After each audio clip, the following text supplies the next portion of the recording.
สบายดีพ่อแม่พี่น้องเบอร์สุขุนเด้อทาง FC ฝั่งไทยฝั่งลาวแล้วก็ต่างประเทศเนาะมีสหงสิมารีวิวเก็บห่านเนาะพี่น้องเนาะบ่ได้ถ่ายแต่โดนๆแล้วค่ะวันนี้ก็สิมารีวิวให้เบิ่งเนาะแล้วก็สิไปพาไปเบิ่งแนวกินแล้วก็สิเก็บห่านแล้วก็เมื่อแล้วเนาะวันนี้รู้สึกว่ามิดแฮงบรรยากาศก็คนก็หลายอยู่แต่มาเลาะซื่อๆเนาะกูเป็นเน็ตนี่แบบมีเน็ตบ่อันนี้ว่าน้ำลูกค้าเนาะพี่น้องเนาะแย่กินแต่ขนมเบิดมื้อจูงแขนไปซื้อแต่ขนมเนาะพี่น้องเนาะอะเก็บมองก่อนตอนแรกเริ่มแรกอะเก็บมองเก็บเครื่องเก็บของคนออกคนเขาตอนเช้าก็คนออกเกินห้านก็คนออกแปลงจัดเรียงตอนแรงก็เมียนเก็บแล้วก็ค้นเขาอีกเนาะพี่น้องเนาะโอ้ชีวิตแม่ค่ะเมื่อยก็จักสิเฮ็ดจังได๋มันได้เฮ็ดได้เบิดซุอย่างเลยดิลงทุนลงแฮงล่ะของตัวเองมันก็ยากแต่ตอนที่เก็บเอาเก็บเขาหั่นแหละเนาะตอนเปิดกับตอนปิดหั่นแหละก็บ่ได้หลายดอกส่วนหลายสิเอาไว้อยู่ในเนาะเพราะว่าคิดเมื่อยคนออกคนเขาแล้วก็เมื่อยเอาออกแต่แนวละเล็กละน้อยพอให้ลูกค้าเห็นก็เมื่อยแต่ตอนเก็บเขาเก็บออกตอนนั้นเปิดแล้วก็สบายเนาะนั่งนอนเป็นของตัวเองแล้วมันก็บ่ลำบากบ่อันนั้นปานใดเนาะคันเป็นลูกจ้างหมู่มันก็ทุกข์แน่แหละพี่น้องบ่เฮ็ดก็บ่ได้แล้วคันเป็นลูกจ้างหมู่คันของตัวเองนั่นอยากนั่งก็นั่งอยากนอนก็นอนเนาะตีลังกาอยู่ก็บ่มีไผให้ไปเว้าหลายแล้วก็เก็บห่าน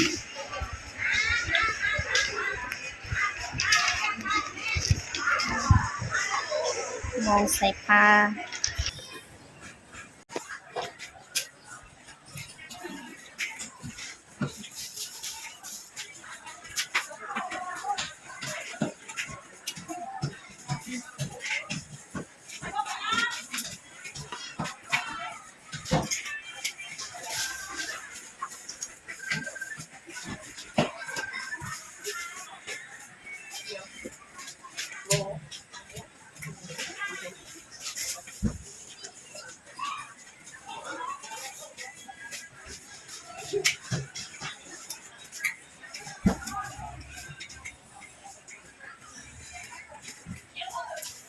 เครื่องที่สิคนเขาเนาะ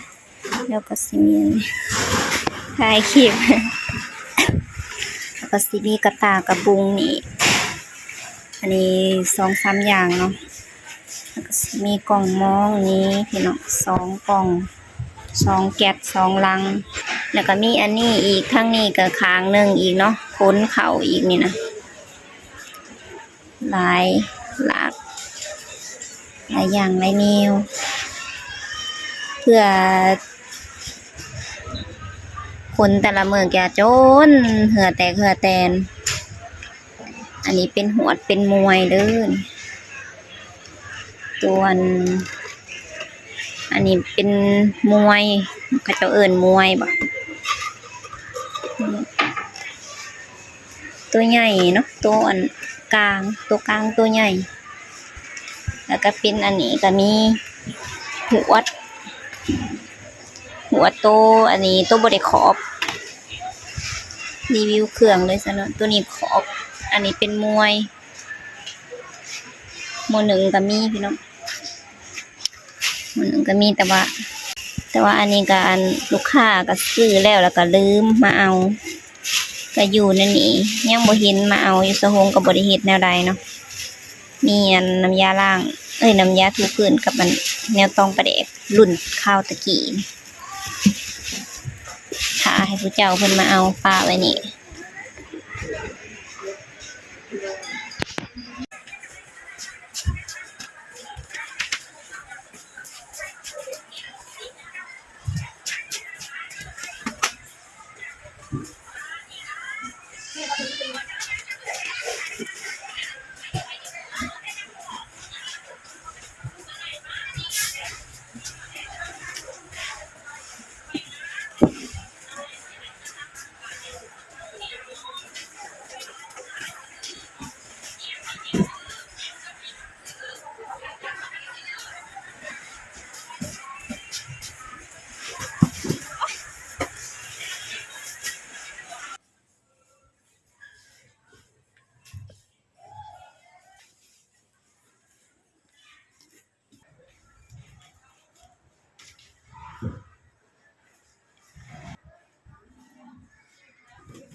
ไ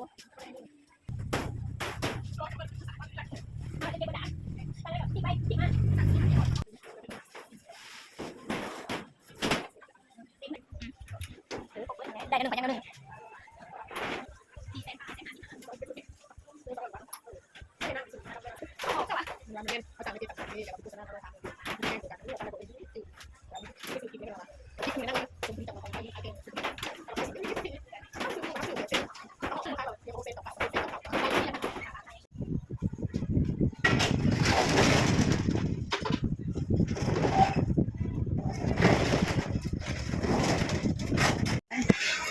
เป็นเลาะเบิ่งแนวกินโอ้ปลาเด็กตัว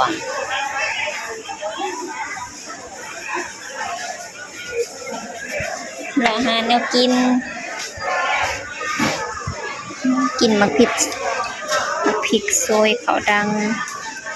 อันนี้เป็นหมากไหม้เนาะบ่ได้ลงหานมือ2มือแมงยักษ์ใหญ่แมงมุมมาอันเกาะใส่ในนี้ได้บ่ได้ก็ได้งามทางเถอะ ปลาคายบ่เหมือน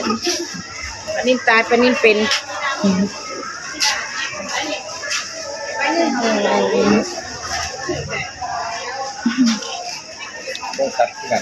ตัวนี้โลเท่าไหร่ฮะ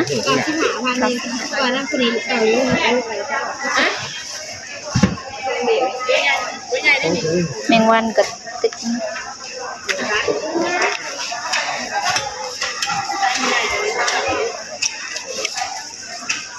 จากอันโลหนึ่งนะประมาณอันหนึ่งบ่ประมาณอันหนึ่งบ่โลหนึ่งโลโซหัน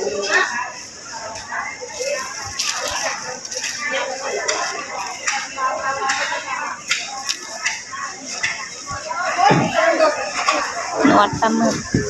เอาโลหนึ่ง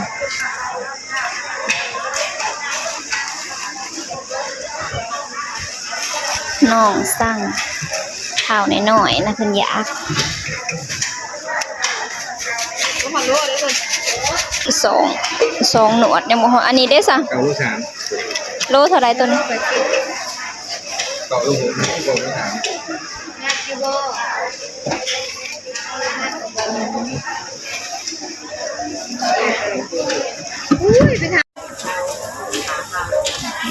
แม่ค้ากำลังซอย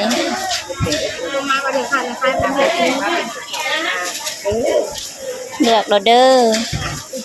เฮ้ยพวกแม่มีจ้าอีกเลยเดี๋ยวเบิ้งลูกกันไหนบ่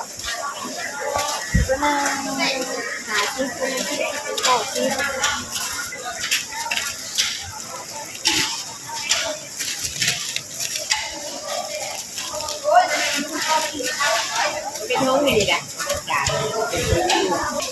เจ้าขายดีอาหารทะเล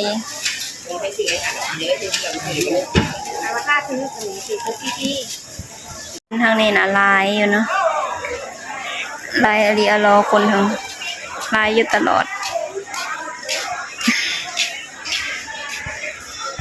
พี่น้องตลาดก็สิประมาณนี้คำมาแรงมากับคนมาซื้อนะอยู่แนวกินเนาะ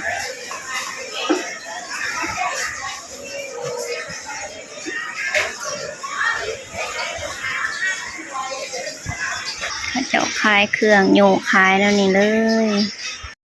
อาหารแรงพี่น้องปลาอันนี้เฮ็ดละโงกออกอีกแล้วเนี่ยนะ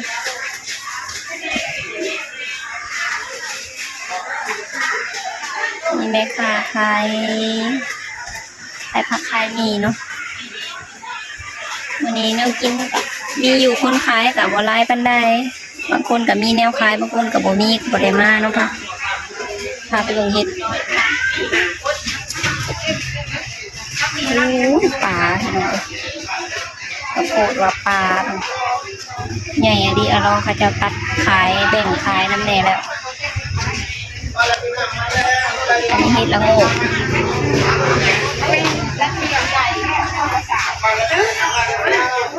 เห็ดละโงกกำลังออกแล้วทางบ้านสะฮงก็จะออกแล้วบ่เรือนเลยสะฮงก็บ่ได้ไปหลอก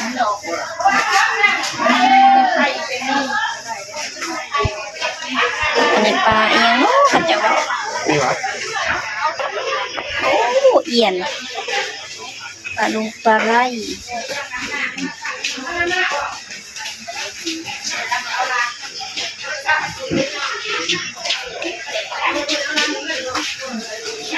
ปลา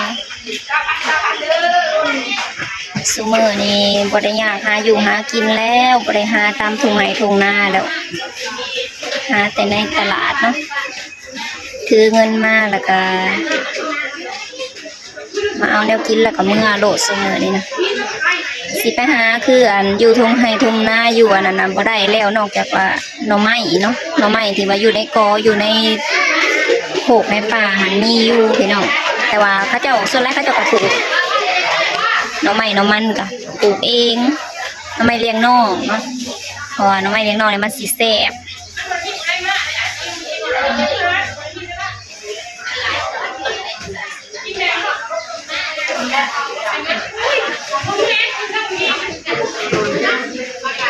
ซุมื้อนี้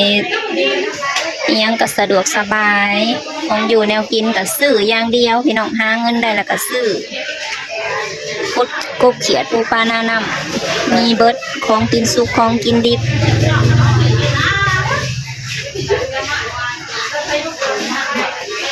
แต่ว่าพวกอันประเภทเฮ็ดนะแพงเนาะเฮ็ดนะเพราะว่ามันออกตามฤดูโดนๆสิออกมันก็เลยแบบราคาก็สิสูงแน่ตัวหนึ่งก็200-300มันเฮ็ดตัวก็ยับขึ้นอีกแล้วแต่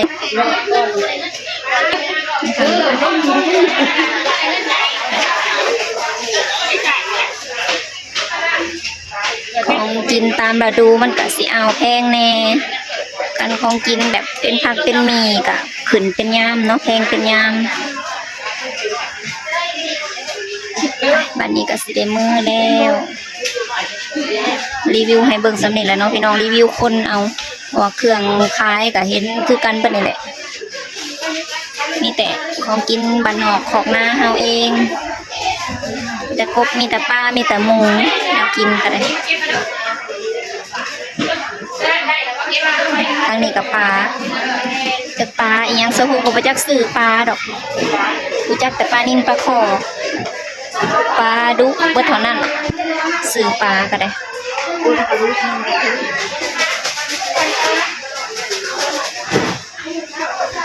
ปลาดุกพันงามตัวบักเหยื่ออันนี้นางเด้อนางปีกนางจีขายหมักไหม้เลยก็มีทุกหม้องทุกบอนสำหรับคลิปนี้ก็ขอจบไปเพียงส่ำนี้เด้อพอกันใหม่คลิปหน้าพี่น้อง